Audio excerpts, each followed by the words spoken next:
CCTV 김호준의 뉴욕타임스. 안녕하세요. 김호준 뉴욕타임스가 자랑하는 대인기 코너. 네. 정봉주 전 의원과 함께 진행하는 여의도 정치 청부 토크쇼. 네. 잠시 후 시작하겠습니다.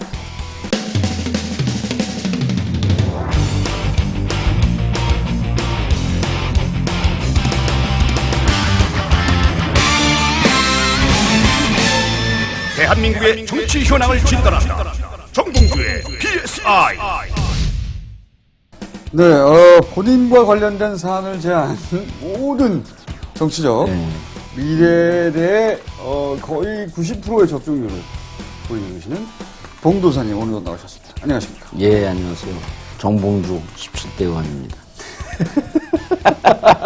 근데 한 우리 노원구 행사를 갔더니 어떤 아주머니가 인사하면서 봉도사 한이TV 열심히 봐요. 그런 장면이 한 번 있었고 그 불암산 등반대회가 있었어요. 네.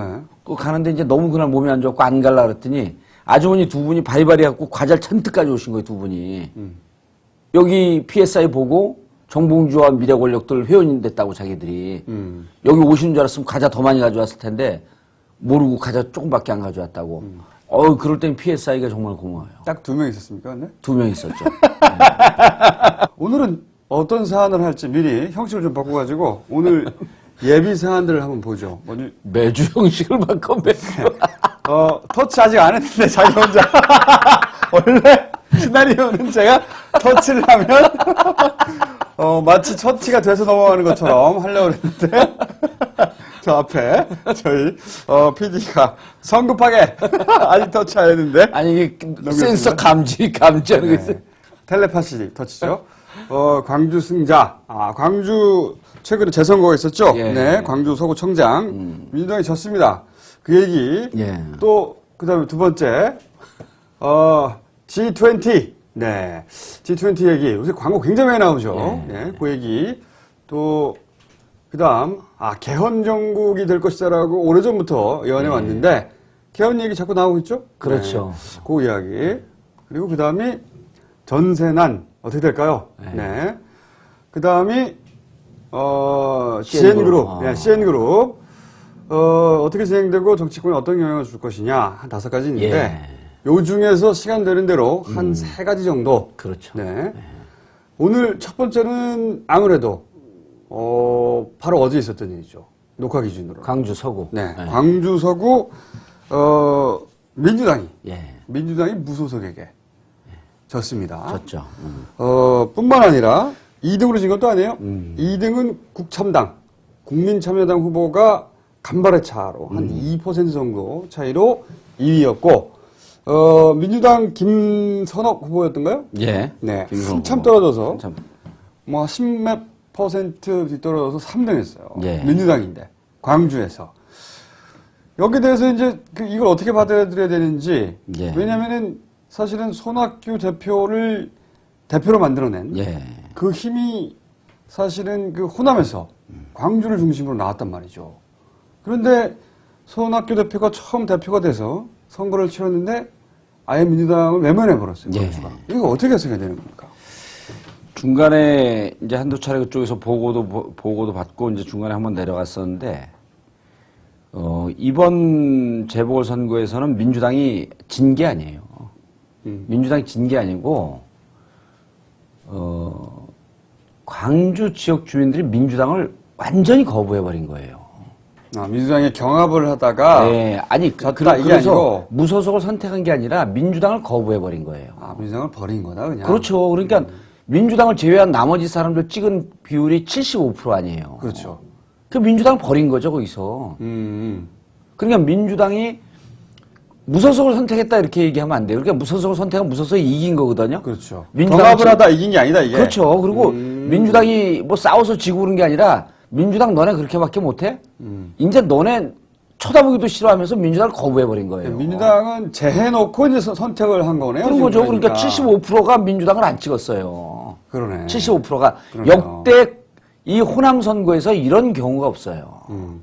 왜 이렇게 사실 그 광주의 정치시라는 게 대단히 사실 예. 전국 평균으로 따지자면 굉장히 앞선 지역이에요. 앞선되고 거기가 또 한 1년 뒤, 1년 반 뒤의 상황을 미리 보여준 바로미터 아닙니까? 그렇죠. 그리고- 노무현 대통령도 광주에서 그렇죠. 이기면서 거기서부터. 거기서 상승세를 탄 거 아니에요? 네. 그 사람들이 광주에서 노무현을 선택할 때 이미 1년 전에 어떠한 상황이 될 것이다라고 하는 걸 미리 보여준 거거든요. 정치의식 굉장히 높아요, 얘기해 보면. 높죠.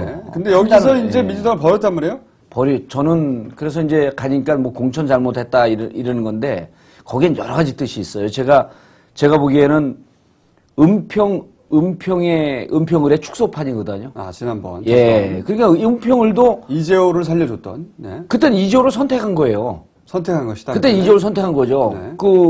그런데 그때 잘못했는데 광주를 딱 가봤더니 너네 또 공천을 이렇게 개판으로 해?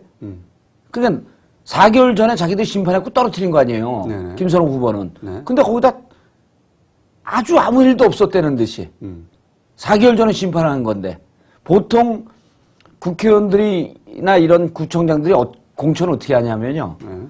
한 번 떨어지면 그 다음에는 기회를 한 번 더 줍니다.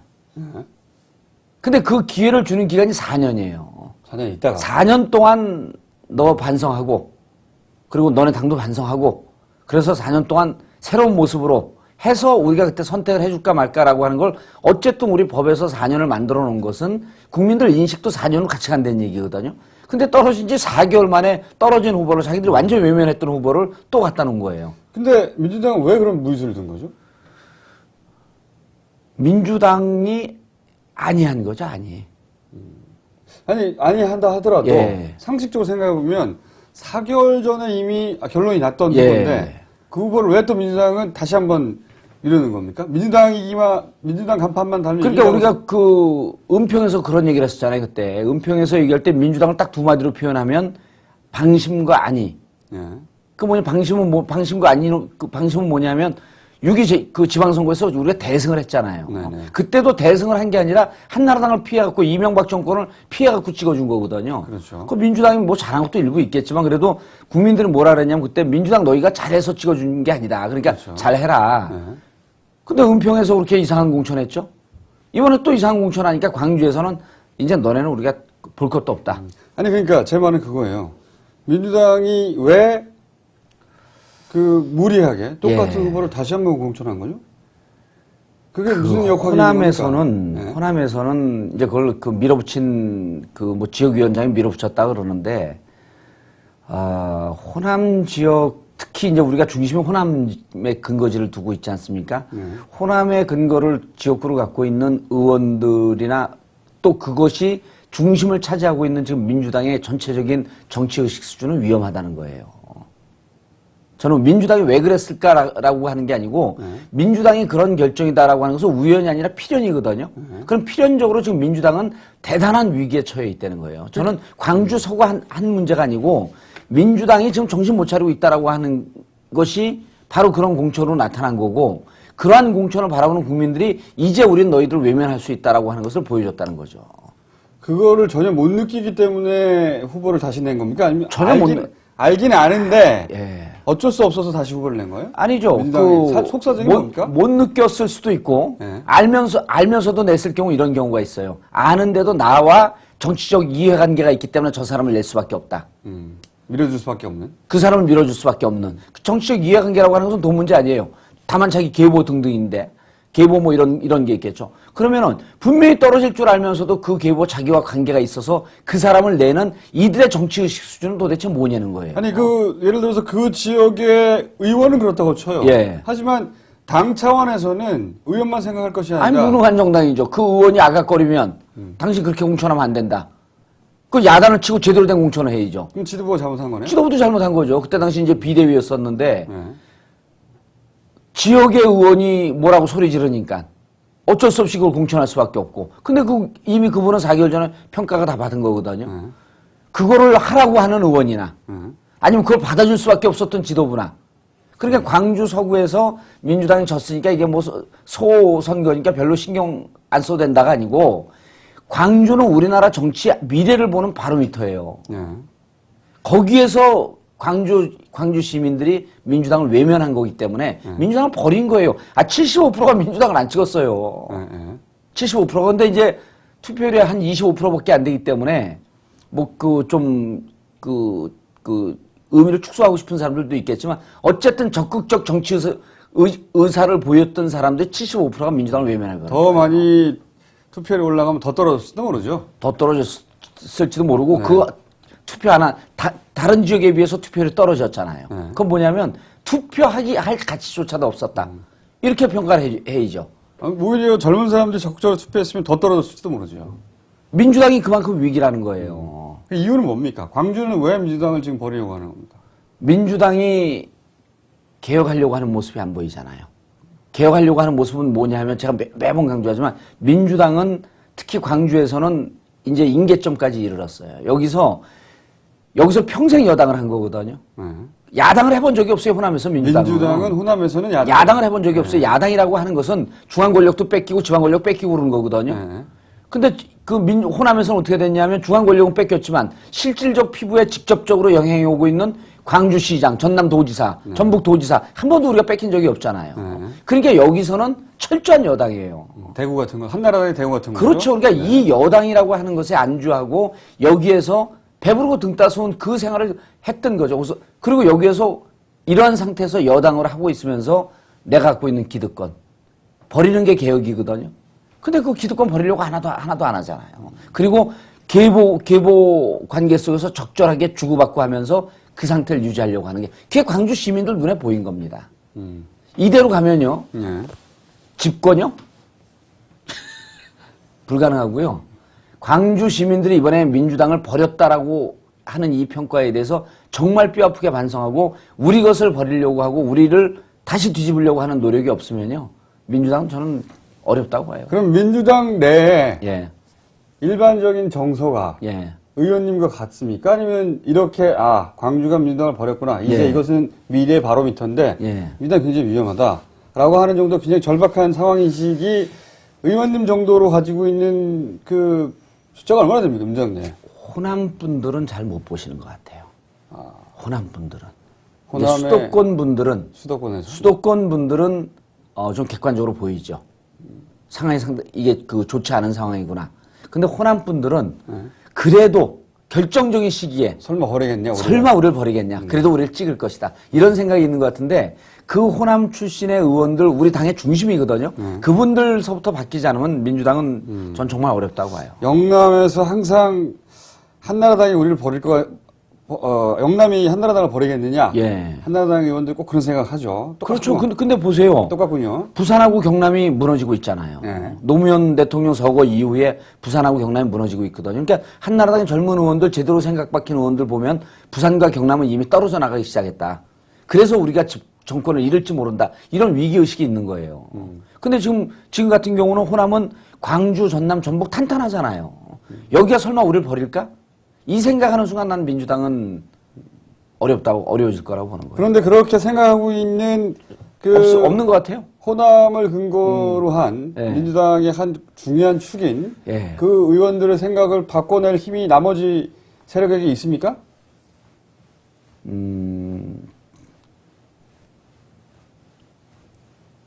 현재로서는 역학관계를 보게 되면 없죠. 그럼 어떻게 됩니까? 수도권에 있는 분들이 그러면 이제 제가 다시 현역으로 들어가고 싸우든지 하는 수밖에 없겠죠. 깔때기. 자, 멀리서 이야기가 시작됐는데 결국 근데 정말 심각해요. 그래서 제가 네. 계속 그 호남 분들한테 화두를 던지는 게 우리의 기득권을 깨라. 기득권을 버리는 게 개혁이다. 맨날 개혁 변화 얘기하거든요, 민주당. 그럼 뭘 개혁하겠냐? 뭘 변화시키겠냐? 그러면 아무 얘기도 안 해요. 그럼 어떻게 해야 됩니까, 지금? 의원님이 당선되는 거 말고. 예. 말고 그 다음 방법이 뭐가 있어요? 만약에 그 한나라당이 또 한 번 이기면 예. 뉴욕타임즈 5년 더 해야 돼요. 고통스러워서. 그래서 2012년 총선 앞두고 전 두 가지 큰 축이 있는데 우리를 버리려고 하는 노력. 일테면 뭐 이제 호남에서 마르고 닳도록 국회의원 하던 다선 의원들이 우리 불출마하고 신진 세력에게 기회를 주겠다. 그리고 그 신진 세력이라고 하면 우리 민주당뿐만 아니라 민주노동당, 국민참여당 이런 당과 함께하면서 그들에게도 기회를 주겠다. 이것이 통합의 길이다. 라고 하면서 그분들이 먼저 주장을 하고 본인들의 그 권리를 포기하고. 과연 그럴 수 있을까요? 없죠. 없다. 그러니까 새로운 신진 세력들이 싸워줘야 되는 거죠. 이거 그 가급적 호남 분들이 안 봐야 되는데. 호남 출신 의원들이. 왜냐면 미리 팁을 주는 거거든요. 내가 뭘 갖고 당신들하고 싸우겠다라고 하는 팁을 미리 준 거기 때문에 공천을 안 줄지도 몰라요, 이러면은. 2012년도에. 그래서 제가 공천을 못 받을 수 있기 때문에. 그것만 아니면 공천을 받는다는 이 말씀이십니까? 아, 그렇죠. 그래서, 아니, 이걸 미리 얘기했잖아요, 이제. 이걸 편집 안 하면 나간단 말이에요? 그럼 공천 못 받을 수 있기 때문에 2012년에 내가 공천 주는 위치에 가야 돼요, 그냥.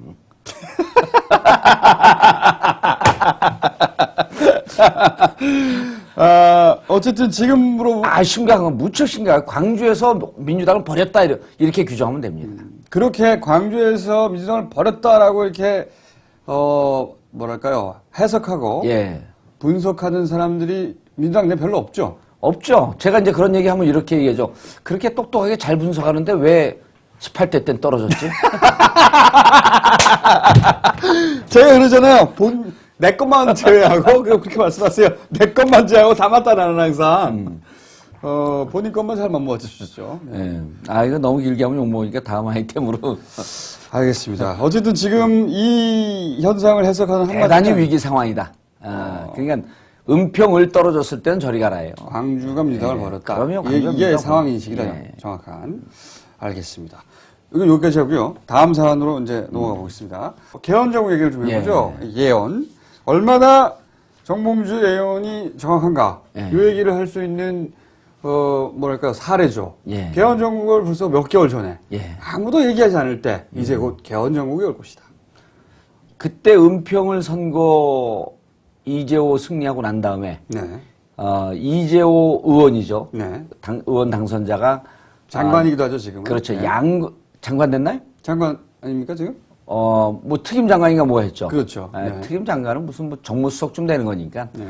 모두 뭐 북한 문제도 모두 뭐 이런 거 다 하는 거 아닌가요? 남북한 문제. 뭐 자기 하고 싶은 마음대로 다 하는 거죠. 네. 뭐 뒷골목용어는 무슨 이 표현도 있는데 뭐 하고 싶은 대로 한다고. 근데 그 이재호 장관이 당선되자마자 양날의 칼을 들고 올 거라고 제가 봤죠. 네. 한쪽은 개헌정국으로 민주당을 흔들 것이고, 네. 그리고 또 한쪽은 뭐로 흔들지는 잘 모르지만 어쨌든 개헌정국은 반드시 올 것이다. 네. 그리고 개헌정국이라고 하는 개헌이라고 하는 이 폭탄을 던져놓으면 민주당이 좀 요동칠 거다라고 예측을 했었어요. 네. 그래서 그 개헌정국에 말려들어가지 마라. 했는데 이제 지금 아니나 다를까 좀 한두 달 됐죠? 네. 개헌 이야기는 나왔죠. 예, 개헌 얘기 나왔고. 청와대에서 나왔고. 청와대에서도 나왔고. 그리고 뭐 지금 그 원내대표인가요? 원내대표도. 이명박 대통령 본인이 또 예. 개헌에 대해서 얘기했죠. 네. 근데 이제 요 개헌과 관련해서 그 며칠 전에 그 유시민 전 장관이 민주당하고 친이계에서 물밑으로 상당히 깊게 논의하고 있는 거로 안다. 네. 그런 논평을 한 적이 예, 있죠. 그 논평을 하고 라디오에 나가고 네. 얘기하고 그랬는데 조금 앞서 나간 것 같아요. 그거는 조금 앞서 나간 것 같아요. 그 얘기를 모르는 분들을 위해서 정리를 예. 하자면 지금 한나라당 청와대 쪽에서 예. 개헌을 원하고 있는데 근데 그거는 이제 혼자 할 수 없으니까 예. 민주당 내에서 그 개헌에 대해서 호의적인 의원들과 한나라당 쪽에서 그 물밑에서 만나가지고 지금 개헌 조율을 막 하고 있는 중이다라고 유시민 전 장관이 방송에서 주장을 한 적이 있죠. 거기에 참여한 사람으로부터 얘기를 들었다. 네. 했거든요. 그럼 이니셜이라도 얘기를 해야 돼요. 아니면 그 의원이 구체적으로 수도권의 몇 선 의원이다. 신빙성 있게 얘기했는데 그 얘기는 끝까지 안 했어요. 네. 이럴 수 있습니다. 저는 지금 상황을 보면 한나라당에서 무척 하고 싶은데 민주당에서는 개헌에 대해서는 이미 그 봉쇄를 해놓고 있어요. 그렇죠. 왜냐하면 개헌을 받아들이는 순간에 민주당이 자중질환에 빠집니다. 그렇겠죠, 당연히. 네. 왜냐하면 실질적으로 내각제 개헌이나 네. 이원 집정부제나 아니면 그 대통령 뭐 분권형 대통령제도 네. 이런 걸 찬성하는 의원들이 상당히 있어요. 네. 그리고 대통령제의 제도의 폐해에 대해서 많이 그 판단하는 분들이 있는데 네. 실질적으로 우리가 지금 개헌의 의도라고 하는 것은 그 제가 지난번에도 지적했지만 이재호 장관이 개헌을 끌고 가고 있는 것은 사실은 이명박 대통령 퇴임 이후를 보장받겠다라고 하는 거거든요. 네. 지금 같은 대통령에게 권한이 집중되어 있는 상황에서 자기들은 5년 동안 무소불위의 권력을 자기들 갖고 마음대로 해놓고 마음대로 하고 4대강 막 이제 파헤치고 무서운 거죠. 이후에 대통령이 누가 들어오든지 간에 네. 자기들이 실정한 부분, 마구마구 예산 쓴 부분, 네. 이런 부분에 대해서 제가 그런 법안 국회의원 되면 만들겠다 그런 거 아니에요? 구상권 청구해서 잘못된 정책을 집행한 것은 추적해갖고 재산 몰수하겠다. 4대강만 하더라도 얼마나 구리대가 많습니까? 이 얘기하면 좀 무서운데. 재산 몰수하겠다. 어쨌든 그래서 그럴 정도로 자기들이 여러 가지 잘못한 게 있잖아요. 뭐 네. 천안함도 있고 또 BBK도 다시 나올 수 있고 네. 안원구 국장이 재판 받을 때마다 그런 거 아니에요? 도곡동 땅의 실질적 소유자가 이명박 대통령이란 전표받다. 네. 나올 게 한두 가지가 아니잖아요. 그렇죠. 제2롯데월드는 왜 비행 허가 주기서 활주로 5돌 틀었으며 한상률 정량 돌아오겠죠 아마 또. 그러니까 뭐 어떤 시점 중에서. 할 얘기가 한두 개가 아니니까 그러니까요. 이게 대통령에게 권한이 집중되게 되면 전임 대통령 치는 것은 불을 보듯이 뻔한 것이다. 네. 그래서 권한을 좀 분화시키자는 게 국가의 앞날 이런 걸 보고 개헌을 하자라고 하는 게 아니었던 거예요. 자기는 노무현 대통령을 자기 권한을 가지고 사실상 죽여놓고 사실상 죽인 거죠. 자기는 무서우니까 네. 이제 그 도망갈 구멍으로 개헌을 찾는 거 아닙니까?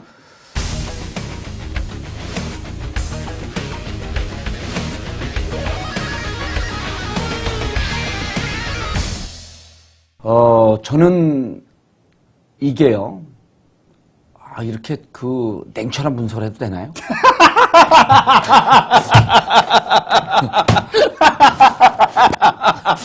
본인이 분석해놓고 지금 아니. 너무 앞으로 답답해가지고. 할 걸. 이게 두려워요. 이 두려운 게 네, 말씀하십시오. 네. 어떨 때는 이렇게 분석을 해놓고 예. 신이시여 과연 이게 내가 한 분석이 맞습니까? 아니, 일단 분석을 하신 다음에 네. 제가 이런 거죠. 이 개헌 감탄은 정국이 제가 주로 하는 걸로. 개헌 정국의 농담이 아니고 개헌 정국이 힘이 죽지 않을 겁니다. 계속 가져갈 것이다. 계속 가져갈 것이다. 근데 지금은 보면 민주당에게 함구령을 내렸어요. 민주당은. 근데 이게 손바닥이 마주쳐야지 소리가 나는데 그렇죠. 근데 왜 저렇게 민주당이 조응하지 않고 여기에 대해서 응대를 하지 않고 있는데 왜 개헌 정국을 끌고 갈까? 그 시간도 사실은 보면 이제 반환점 지나지 않았어요. 네. 그런데 개헌 정국 얘기를 계속해요. 네. 개헌의 필요성이 있다. 누군가가 호응을 해줘야 돼요. 그래서 제가 그걸 보고 또 공정한 사회라 그랬나요? 이명박 대통령이 뭐라 그랬죠? 공정한 사회. 공정한 사회를 만들어야 된다. 공정사회. 공정사회 만든다 그러면서 검찰이 뒤이어서 묵었던 CN 네. 수사를 하고 있고 네. 태강산업도 비자금 수사를 하고 있고 네. 이게 하나의 궤가 묶여갖고 가고 있어요. 어떤 음모의 일환입니까 이게 도대체? 그래서 이쪽은 그냥 공정사회를 이루기 위해서 뭐 조사하는 거 아니냐? 뭐 조사하다 나오면 다 그 검찰 수사 나와갖고 혐의 있으면 조사해야 되는 거죠. 구속시킬 사람 시키고. 그런데 통상적으로 보면요. 야당에 만약 그 부정한 정치자금의 문제가 있으면 거의 비슷한 수준으로 여당이 같이 묶여갖고 갑니다. 국회는 네. 만약에 특혜를 봐주고 그러게 되면 행정부만 물려갖고 들어가는 게 아니고 행정부에서 압력을 넣는다든지 이렇게 갖고 물려가는 게 아니고 행정부를 감시하는 게 국회 상임위원회이기 때문에 이 같은 상임위원회에 소속되어 있는 의원들하고 네트워킹이 되면서 이렇게 같이 가는 경우가 많아요. 여야와 무관하게 사실은. 그렇죠. 그러니까 다만 일테면 여쪽에 조금 더 힘이 실렸을 뿐. 일테면 금감원에다가 무슨 부탁을 하고 좀 불법적이고 좀 문제 있는 걸 부탁을 하려면 금감원 정무위 소속의 여당 의원한테만 부탁하는 게 아니고 야당 의원한테도 부탁을 하죠. 그래서 묶여갖고 가요. 그 중에서 한두 명을 딱 자기들이 부탁할 사람들을 묶어갖고 가기 때문에 나중에 문제 생기게 되면 같이 걸리는 거 아닙니까 이게. 근데 CN은 국민의 정부 참여정부 시절에 M&A를 통해서 몸집을 키워서 그때 인사들이 연결되어 있다. 만약에 진짜 그때 유력한 정치인들 국회의원들이 서너 명이 연결이 되어 있으면 한나라당은 없을까요? 저는 그렇게 생각하지 않습니다. 분명히 있죠. 큰 사건 터지면 언제 여야 다 묶였죠. 있죠. 예. 대부분. 태광에서 만약에 태광이 현 정권 들어와서 그렇다고 한다면 태광을 치는 것은 정치적 정치 비자금을 조사한다고 한다면 한나라당만 칠까요? 거기에는 야당도 들어가 있겠죠. 네. 그럼 지금 왜 이 공정사회 구현이라는 것 때문에 이걸 왜 이렇게 물고 들어가느냐? 공정사회와 지금 말씀하시는 게 예. 그다음에 개헌론과 개헌은 다른 축으로 가는 것 같지만 네. 실질적으로 개헌이 여기와 연결돼 있을 수 있다는 거예요. 공정사회 개헌, CN그룹 퇴강 예. 전부 다 사실은 묶여서 묶여 있는데 이명박 대통령의 퇴임 이후를 보장받기 위해서 아니죠. 개헌 이런 겁니다. 개헌은 퇴임 이후를 보장받고 지금 실질적으로 권력을 분산시킬 필요가 있는데 네. 이것을 누군가가 동의해 줘야 되잖아요. 그렇죠. 더군다나 아직도 이게 잘 힌트가 안 가시나? 이게 그래서 너무 냉철하고 큰 분석이시고 아니 그래서 개헌을 가면 네. 이쪽에서 조사하고 있는 사람들이 혹시 CN이나 태광에 연루되어 있으면 네. 이분들이 피해를 볼 거 아닙니까? 네. 피해를 보면 피해를 보지 않기 위해서 일정하게 한나라당이 주장하고 있는 정치적 프로세스에 동의할 필요가 있는 이런 지평을 열 수 있다는 거예요. 그 이해가 합니다. 거기까지. 예, 그래서 실질적으로 그 사정 정국 조성하고 있는 것은 네. 개헌을 조금 더 가속화시키고 개헌의 가능성, 논의의 가능성을 열어놓기 위한 밑바닥 작업 조성하는 거 아닌가라고 하는 그런 느낌이 들었다는 거예요. 그러니까 지금 잘 정리해 보자면 예. 지금 몇 년간 해왔던 현 예. 정권이 해왔던 여러 가지 일들이 예. 부메랑에 대해서 자신한테 돌아올 수 있는데 예. 그래서 두려운데 대통령 중심제에서는 다음 대통령이 누가 됐든 간에 그 막강한 권한을 가지고 그렇게 해서 그 단죄를 할 수 있는데 그게 두렵다. 예. 두렵기 때문에 이제 개헌 이야기가 막 개헌에서 나오고 권력을 분산시키자. 권한을 분산시켜서 예. 누가 한 사람이 자기를 공격하지 못하고 자기 방어막도 어딘가에 남겨두려고 하는 건데 근데 잘 안 받는다 이거를. 예. 그러다 보니까 그걸 밀고 나갈 세력이 있어야 되는데 세력이 있어야 되는 거죠. 혹은 청와대에서 그걸 밀고 나가려고 하면 누군가 동조해 줘야 되는데 예. 그 사람들의 약점이 필요하다. 흠을 잡으면 동조할 수가 있겠죠. 약점이 필요하다. 예. 그러므로 좀 오래된 정치인들의 약점은 CN그룹 같은 데서 잡아내고 예. 최근 힘을 받는 정치인들은 태광 쪽에서 잡아내서 이 개헌을 추동할 때 그 예. 사람들이 혹여 발목을 잡지 못하게 혹은 좀 더 적극적으로 호응할 수 있게끔. 그렇게 약점 플레이를 하기 위한 어떤 움직임이 시작된 거 아니냐. 그러면서 그렇게 보인다는 거예요. 그런 걸 포장하기 위해서 공정사회를 들고 나온 거 아니냐. 예. 요런 해석이군요. 그렇죠. 그리고 거기에는 이제 단순히 야당, 민주당만 들어가 있는 게 아니고 네. 사실은 개헌은 친박도 반대하고 있지 않습니까? 그렇죠. 근데 친박 쪽에서도 크게 강력하게 반발 못할 무언가의 무기를 만약에 친이 쪽에서 쥐고 있고자 한다면 여러 가지 카드가 있을 수 있겠죠. 네. 그 사람들의 약점이거든요. 원래 정치권에서 상대방을 치거나 자기가 예. 하고 싶은 게 있을 때는 제가 이제 왜 이 말씀을 드리냐면 비리를 들춰내죠. 비리. 이게 일종의 이제 공작 정치의 ABC예요. 그렇잖아요. 예, 항상. 과거에도 무슨 그 개헌을 한다든지 그 군사 독재 정권이 자기들 정책을 밀고 갈 때 이것을 야당에서 세게 반대하지 못하도록 그들의 약점을 잡으려고 하는 이게 공작한다는 거거든요. 네. 공작 정치의 기본적인 것이 저들의 통치 수리다 보니까 네. CN을 조사하고 태광을 조사하는 게 순수하게 안 보이더라는 얘기예요. 이것이 개헌 정국과 물려서 개헌 정국의 힘을 받게 하기 위한 자락을 깔고 있는 거 아니냐. 그거는 이제 이 소위 추론은 예. 최근에 벌어지고 있는 큰 굵직굵직한 사건들을 예. 추동하는 진짜 힘은 사실은 개헌을 추진하는 세력이다. 실제로는 라고 하시는 거고. 그렇죠. 그러니까 검찰이 이게 느닷없이 공정사회 얘기를 꺼내자마자 느닷없이 과거 CN도 조사하고 태광도 조사하고 속도에 가속이 붙었거든요. 그러니까 공정사회는 뭐냐, 뭘 하기 위한 거냐. 공정사회라고 하는 것은 사회를 일정하게 딱 눌러놓은 상태에서 개헌으로 가기 위한 자락 가는 거 아닙니까? 마치 그 과거에 예. 촛불이 다시 재발되는 걸 방지하기 위해서 그 촛불의 세력의 핵심을 노무현 전 대통령으로 보고 네. 그 배경을 갑자기 세무조사를 태광부터 밀고 들어간 것처럼 그렇죠. 그래 막 좋아 결국은 노무현 대통령을 잡으려고 예. 그 몇 개월간의 작업을 한 것처럼 이런 큰 수사들도 그냥 갑자기 수사하는 게 아니라 그런 게 아니라 목표 지점이 이미 있다. 예. 그 목표 지점은 아마도 저는 개헌이라고 보는 개헌이 겁니다. 아니겠는가. 개헌이라고 보는 겁니다. 이게 가설 1. 예. 또 가설이 하나만 있을 수는 없지 않습니까? 저는 그게 이제 가장 심중이 가시는 가는 거고. 거 하나 하고 그다음에 검찰이 독자적으로 움직일 가능성도 배제할 수가 없어요. 아, 가설이? 예. 아, 요것은 검찰이 스스로 살아남기 위해서 현 정권이나 이게 지금 정치권의- 레임덕이 들어가진 않았거든요. 네. 근데 통상적으로 보면 이제 이런 게 있죠. 레임덕에 들어가면 네. 권력의 야당을 먼저 치고, 네. 그 다음에 여당 의원들을 치고, 네.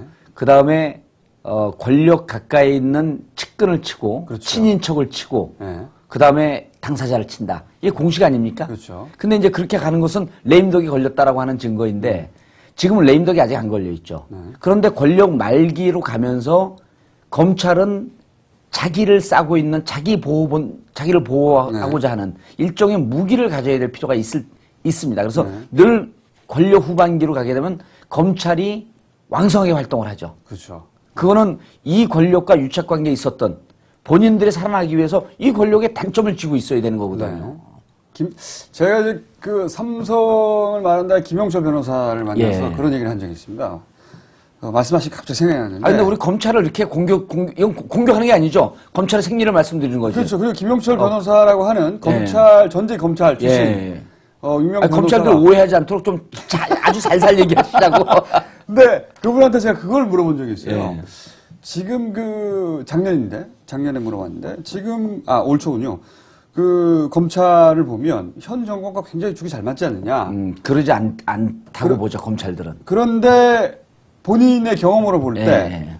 만약에 임기 말이 되거나 차기 정권이 들어오면 이 검찰은 전 정권이었던 이명박 대통령 혹은 이명박 대통령 임기 말에 이명박 대통령에 대해서 어떻게 대할 것 같으냐라고 했더니 김영철 변호사의 얘기는 이거였어요. 자기가 아는 검찰의 생리상은 이명박 대통령에 대해서 대단히 냉혹하게 문제점을 딱 쥐고. 대단히 냉혹하게 철저하게 그분의 표현에 의하면 그분의 표현입니다. 제가 한 말이 아니고 밟아버릴 것이다. 왜 그렇게 극단적인 표현을 하느냐? 그럼 지금 우리가 보는 가설 2에서는 밟을 무기를 지금 축적하고 있다고 봐야 되는 그래서 건가요? 제가 물어봤어요. 왜? 아니, 지금 잘 지내고 있는 거 아니냐? 그랬더니 일반인들은 검찰의 생리를 모른다는 거예요. 검찰의 입장에서는 지금 정권을 위해서 그야말로 정권의 그 도구와 개가 되어서 열심히 일하는 것처럼 보이지만 예. 그 일을 근데 그럴 수밖에 없다. 왜냐하면 공무원이기 때문에 승진해야 되니까. 그런데 속으로는 엄청나게 자존심이 상한답니다. 그게 그렇게 하긴 하는데 자존심이 상한다. 네, 그게 그렇게 하긴 하는데 스스로는 굉장히 자존심이 상한데요. 그래서 두고 봐라. 네가 권력을 놓는 순간 자존심이 상한 만큼 돌려주고 싶은 욕구가 있답니다. 되돌려주고 싶은. 되돌려주고 싶은. 그래서 그건 김용철 변호사의 아니, 그리고 이제 우리가 일반적으로 보고 검찰의 생리를 우리가 잘은 모르지만 네.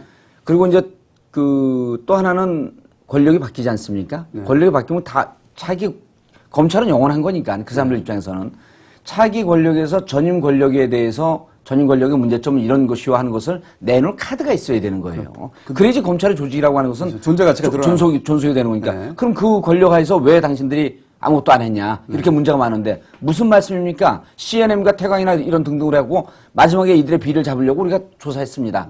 라고 하는 것. 그리고 실질적으로 카드와 무기를 좀 가져야 될 필요가 있다라고 하는 것이 사실은 이 얘기는 검찰 쪽에서 살짝 이렇게 흘러나온 얘기를 제가 이렇게 들은 거예요. 그래서 독자적인 흐름으로 흘러가는 것. 그리고 제가 아까 말씀드렸던 그 개헌 이런 게 지금 복합적으로 그러면 엮여 있는데 정권의 필요와 예. 검찰의 필요가 맞아 떨어져 있는데 생각보다 좀 더 멀리 빨리 가고 있다라고 하는 표현이 나와요. 여당 쪽 한나라당 쪽에서. 그 말은 이렇게까지 빨리 진행될 게 아닌데 그러니까 생각보다라고 하는 것은 자기들이 의도한 바 뭔가 있었겠죠. 네. 본인들은 속도 조절 이렇게 하고 싶었는데 생각보다 멀리 빠르게 가고 있다 그래요. 그러면 생각보다. 그럼 두 개가 합쳐졌을 수도 있네요. 그러니까 모릅니다. 근데 이제 검찰 얘기는 좀 그만하시죠. 우리가 그리고 검찰 열심히 하고 있잖아요. 열심히 하고. 그 정봉주 의원이 이 얘기를 왜 안 하면요. 대법원의 계류 중입니다. 본인 그래서 건이. 이걸 보시는 시청자분들이 개헌은 그냥 던지고 말 카드가 아니고 4대강 이상으로 살을 걸고 아마 저쪽에 살라 그럴 살아남기 거예요. 위해서는. 살아남기 위해서. 그래서 그것을 맞장구 쳐주고 박자를 맞춰줄 세력이 필요한데 이미 그 필요한 세력에 대해서 어느 정도 이게 좀 규모를 잡아놓고 이런 정도를 하고서 느닷없이 이재호 장관이 개헌 얘기 하지 않거든요. 어느 정도 기획된 상태에서 이게 자, 나왔을 그러면은 것이다. 거기까지 이해했습니다. 예. 그럼 여기서 유시민 전 장관이 예. 방송에 나와서 예. 그런 거를 기본적으로 유시민 장관도 이해를 했겠죠. 예. 그러면서 뭐 누군가한테 들었겠죠. 그렇다면 지금 한나라당과 민주당 내에 예. 어떤 물밑에 없습니다. 교감이 있다라고 주장하는 거에 대해서는 어떻게 생각하세요? 없습니다. 이제 저는 그거를 이렇게 보는데 유시민 장관 좋아하는 사람들은 좀 기분 나쁘겠지만 언론에서 사라지다 보니까 좀 금단 현상으로 나를 좀 관심을 좀 가져주십시오 하면서 얘기한 것밖에 안 돼요. 그렇게 보신다? 네, 그렇게밖에 안 보여요. 왜냐하면 실질적으로 그렇게 얘기해서 내가 누구한테 물밑 교감이 있었다라고 하면은 그 사람을 알고 있든지 그 사람한테 들은 사람을 얘기할 수 있어야 돼요. 근데 그거는 그 사람을 보호하려고 말하지 아니, 않은 것뿐이지. 딱 얘기를 들으면 느낌이 와요. 모르는 겁니다. 의원님만 혹시 모르시는 거 아니에요? 아니, 그렇지 않습니다. 의원님이 현역이 아니다 보니까. 아니, 제가 이 유시민 장관은 예. 거기도 현역 아니잖아요. 근데 이거 안테나는 제가 훨씬 더 발달되어 있거든요. 그러니까 의원님은 아니라고 보시고 저는 아닙니다. 유시민 전 아 장관은 근데 이런 의원들끼리 이래요. 여야가 없거든요, 국회에서. 국회에서는, 지나가다가, 이 의원, 그 민주당에서 대표적인 개헌론자 아니야? 난 개헌 찬성이에요. 우리 이원 집정부제나 분권형 대통령제로 가야죠. 그래? 그거 좋은 얘기야. 우리 언제 만나서 밥 한번 먹읍시다. 그렇게 하고 말로만 밥 먹는 게 100건도 넘어요. 그러니까 그 정도 얘기는 오가지만 이거를 진짜 어느 정도 체계적이고 계획적으로 민주당 내에서 당신이 십자가를 지고 이 얘기를 치고 나오셔. 우리는 한나라당 내에서 이렇게 하겠습니다. 이 정도로 계획적으로 진행될 정도면 이미 기자들한테 다 노출돼 버려요. 그러니까 의원님 이야기는 사담은 있었을 수 있는데 사담. 어떤 음모론적인 밀담은 없다. 없죠. 그렇게 보시는 거군요. 그렇게 되는 순간은 민주당은 죽습니다. 차라리 오히려 발목을 잡히고 흠을 잡혀서 내가 그냥 개헌하겠소 라고 치고 나가는 건 당과 무관하게 자기 소신을 비춰줄 수 있기 때문에 당이 안 다치는데. 요거는 이거 마지막인데요. 시간이 거의 다 됐기는 해요. 제 개인적 의료 상황입니다. 유시민 전 장관이 그렇게 치고 나왔으니까 예. 그리고 그게 혼자 주장한 게 아니라 방송에 나와서 예. 공식적으로 언급한 내용이니까 예. 다음 시간까지 의원님이 한번 또 체크를 한번 해보시죠. 그게 그저께인가 나와서 네. 제가 쫙 한번 체크를 했어요. 없습니다. 한 번 더 체크를 해보시죠. 한 번 더 체크를 해보죠. 근데 네. 그 유시민 장관도 체크해보라 그러죠. 그것도 제가 한번 개인적으로 한번. 여기 출연시킬까요? 개인적으로 전화를 한번 해볼게요. 제가. 네, 한번 해보세요. 근데, 네. 그 정도, 그러니까 얘기한 정도의 내용이면요, 상당히 심각한 수준이에요. 심각한 수준이에요. 그리고 의원들이 그 심각한 수준을 모르고 그렇게까지 발을 담그고 얘기 못 합니다. 자, 그럼 상당히 높은 수준에서 심각한 걸 건드렸는데 그 이후에 후속 조치가 누구냐 구체적으로 밝혀라 그랬잖아요. 못 밝히잖아요. 못 밝히는 게 몰라서거나 존재하지 않아서가 아니라 그 당사자를 보호하려고 그럴 수도 있지 않습니까? 그럼 그렇게 얘기하죠. 당사자 보호하기 위해서 난 못 밝히겠다. 제가 그 부분은 그럼 제가 한번 개인적으로 확인해 보고. 유시민 씨하고 친한가 보죠? 연락을 할수 있죠. 엄청 변호를 하시네. 아니, 이게 일반, 어느 양쪽 다 검증되지 않는. 당황하시는 거 보니까 더더욱 친한 것 같아요. 자, 그럼 오늘 핵심, 굉장히 중요한 얘기 하나 예. 나왔습니다. 공정사회에 튀어나왔을 때, 예. 공정사회, 그냥 뭐, 듣기적으로 하고, 모양나라고 하는 얘기인가 보다 했는데, 목적의식을 갖고 있었던 거죠. 그 프로파간다는 사실은, 개헌하고 연결된 거죠. 개헌하고 연결된 겁니다. 그런데 개헌으로 가기 위해서 소위 반대할 수도 있는 사람들이나 혹은 적극적으로 호응할 수 있는 사람 만들어내기 위해서 그 약점을 잡아내기 위해 전 정권 혹은 현 정권 내에 있는 여러 정치인들을 반드시 약점이라고 찍을 필요도 없고요. 네. 그 CN이나 태광 쪽을 조사에 들어가다 보면 정치권이 얼어붙습니다. 혹시 연루되거나 그렇죠. 얼어붙기 때문에 이런 부분에 대해서 강하게 반발 못할 수 있는 거죠. 좀 마음에 안 들더라도 양수겸장을 치고 들어가는 거죠. 실질적으로 연루돼 있는 사람을 잡아낼 수도 있고 그 분위기를 조성할 수도 있고. 자 그러면은 CN그룹 예. 그 이야기를 마무리하면서 오늘 시간 끝내죠. 예. CN그룹이 따로 별도로 사실 물어봐 지금 묶어서 대답을 해주셨는데 예. CN그룹 수사는 어떻게 진행되고 정치권에 어떤 영향을 줄까요? 이걸 한번 정리해 주시죠 그러면. CN그룹 수사는 이미 죽어있던 수사 아니에요? 그렇죠. 이미 죽어있던 거고. 오래된 건데, 진짜로. 오래된 거죠. 그리고 그 종결된 건이라고 했는데 다시 나온 거예요. 네. 그 태강도 다시 나온 거고. 그렇죠. 저는 이미 이 조사 내용이나 수사 내용은 종결이 됐다고 봐요. 수사 내용 다 알고 있다. 다 알고 있다. 다 알고 있고 결과적으로 이 카드를 누구를 끄집어내고 아니면 분위기 조성하는 것으로 그칠지 누구를 끄집어내고 구체적으로 치고 들어갈지 그 누구라고 하는 것은 민주당과 친박 동시에 대상이 되겠죠. 그리고 친이에서도 제일 밑에 있는 선을 하나씩 치면서 나머지를 칠 수도 있고 그래서 이거는 이미 조사는 끝났다. 지금 하고 있는 것은 철저하게 정치권을 좀 얼어붙게 하기 위한 후속 조치일 뿐이고 어느 정도 수위에서 이것을 종결할 것인가라고 하는 것은 개헌 정국을 보면서 그 수위를 맞춰 나갈 것이다. 그러니까 이 수사는 새로 시작되는 게 아니고 새로 시작 내용은 다 끝났다. 내용은 이미 다 알고 있는 거죠. 그러니까 이게 근데 그렇다면 용도가 뭐냐? 예. 첫 번째 분위기 조성용이냐? 아니면 두 번째 특정 정치인을 치거나 그로부터 사실은 협조를 얻어내기 위한 그렇죠. 것이냐? 특정 정치인을 공개적으로 쳐버리면요, 그걸 끝나는 거거든요. 네. 의미가 없는. 그러니까 그 A라고 하는 정치인, B라고 하는 정치인, C라고 하는 정치인, 정치 생명을 종결시킨 것 이외에 정치적 후과가 없는 거예요. 사실은 폭풍이. 만약에 누군가를 죽이려 한 거였다면 벌써 발표했겠죠. 그렇죠. 발표하지 않는다는 것은 아니 한두 명 그 중견이라고 하더라도 한두 명 정치인 죽이는 게 무슨 의미가 있어요. 그러니까요. 그것이 갖고 올 정치적인 후과, 정치적인 후폭풍, 이것이 갖고 있는 정치적인 이득 이런 게 있어야 되는 거거든요. 폭풍을 해서 결국은 뭘 얻고자 하느냐? 그렇죠. 얻고자 하는 게 있어야 되는 거죠. 그래서 제가 보기에 CNN 그룹 수사는 이미 종결된 수준이고 여기에서 어느 정도의 카드로 이것을 쓸 것인가라고 하는 것은 이 정치 상황에 따라서 좀 틀려질 것이다. 그런데 느낌으로는요. 정치인 한두 명 치는 거로 끝나지는 않습니다. 정치인. 그리고 정치권을 발칵 뒤집어놔서 정치 개혁을 하겠다? 이건 이렇게 평론하는 평론가 있으면 그 사람 이 밥숟가락 놔야 되는 거예요. 여기로부터 얻는 것은 본인들의 정치적 이해 가치.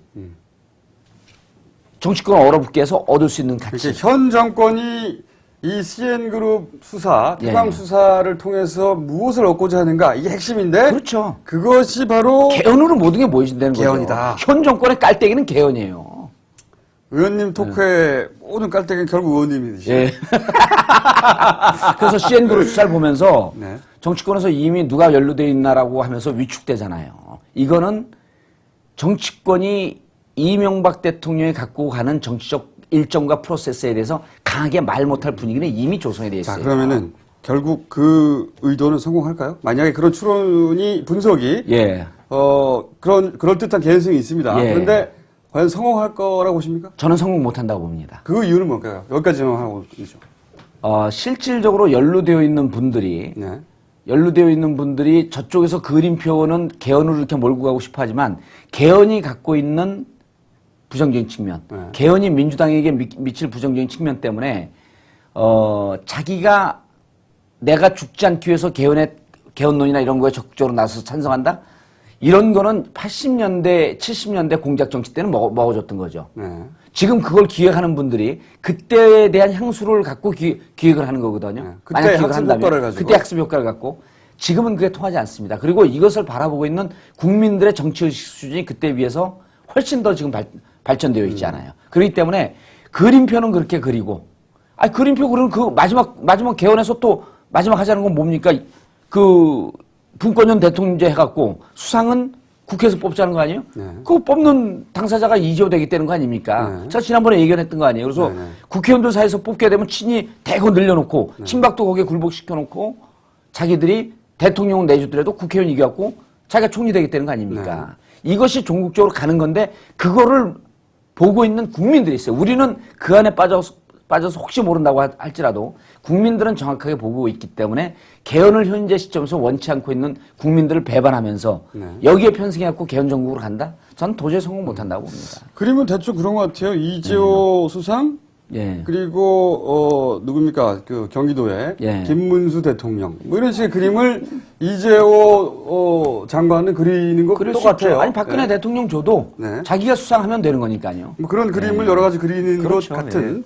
야, 오늘은 굉장히 오랜만에 예. 날카롭게 그지없네. 그러니까 저도 깜짝 놀란다니까요, 이게. 물론 이 이야기는 전부 다 추론입니다. 추론. 가설이고 추론인데. 분석이죠, 분석. 이제. 네. 예. 근데 이제 정봉주 의원님이 이런 식의 정치적인 추론, 가설, 분석, 이거 상당히 본인 거를 제외하고는 잘 맞아왔기 때문에. 잘 맞았기 때문에 한 번은 들어볼 만한. 예. 네. 두고 보겠습니다. 이제 이게 나가면요. 이제 PD 뭐 정치평론가 이런 분들이 이거 갖고 막 공부를 해요. 그래서 큰 줄기를 정치권 큰 줄기를 얘기해 준 거죠. 앞으로 이것으로 공부를 하라. 공부할 문제. 네. 확 던져주시고 공부할 문제. 오늘 여기까지 하겠습니다. 네. 오랜만에 굉장히 재밌었어요. 네. 정봉주 전 의원이었습니다. 감사합니다. 네, 감사합니다.